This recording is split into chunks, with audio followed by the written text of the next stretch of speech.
विश्वा अध्याय संगोपान शिव पूजन विधि। उपमन्यु बोले, हे श्री कृष्ण जी, शिव पूजन तो परम फलदायक है। बड़े बड़े पापी मंत्रों के बिना ही पूजन करें तो उनके सभी पाप शीघ्र ही क्षीण हो जाते हैं। इसी कारण पतित पुरुषों को तो अवश्य ही शिव पूजन करना चाहिए। शिव पंचाक्षर मंत्र नमः शिवाय ही उनका निस्तारक है। जो भी 2, 3 या एक बार भी पंचाक्षरी मंत्र से निर्वाचन करता है वह तो साक्षात महादेव हो जाता है। यह मानव जन्म अत्यंत कठिनता से मिलता है। इसको पाकर जो शिव पूजन नहीं करता वह सफल नहीं होता।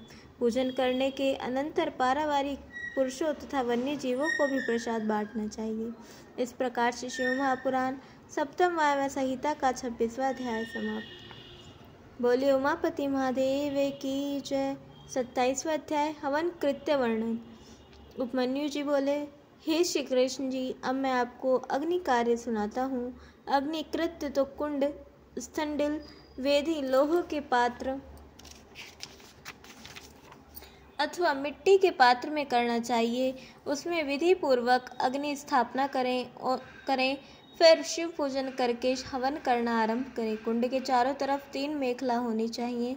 पीपल के पत्तों के समान या हाथी के होठों के भांति कुंड में योनि रचना करें। कुशा और पुष्पों से प्रेक्षित करें। अग्निदेव के आसन की भावन करें। कनी द्वारा उत्पन्न अथवा काष्ठ द्वारा पैदा की गई या किसी ब्राह्मण के घर से लाई गई अग्नि उपयोग करें। कुंड की 3 बार परिक्रमा करके अग्नि का बीज मंत्र बोलते हुए योनि मार्ग द्वारा कुंड में अग्नि की स्थापना करें।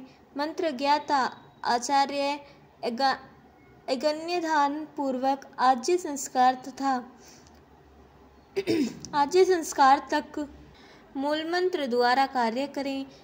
दक्षिण की ओर शिव पूजन तथा मंत्र न्यास आदि मंत्र करके घृत में धेनु मुद्रा दिखावें। स्रुआ आदि या तो तेजस पदार्थों के या काष्ठ के होने चाहिए। संस्कार की सिद्धि के निमित्त 7 बीज मंत्रों द्वारा होम करें। घृत की आहुतियों को श्रुत्वा द्वारा एवं हवन सामग्री को हाथ द्वारा आहुतियाँ देनी चाहिए। यदि सब चीज़ें ना मिल सकें तो एक ही के द्वारा हवन करें। 3 प्रायश्चित आहुतियाँ दें। तदंतर बाकी बचे हुए घी को स्रुआ में भर लें। उस पर एक पुष्प रखें। धर्म के साथ मूल से ढाप कर पोष्ठ तक मंत्र द्वारा हवन करें। पुनः विसर्जन करके अग्नि की रक्षा करें। देव देवी का पूजन करके कार्य समाप्त करें। देव विसर्जन कर लेने पश्चात भस्म ग्रहण करें। यही भस्म चंड भस्म कहलाती है। अग्नि कृत्य समाप्त हो जाने के बाद शिव शास्त्र अनुसार बलि क्रम करें। विद्यमान कन्यासन करके मंडल को लीप लें। विद्या को स्थापित करके उसे पुष्पादिक से क्रमश पूजन करें।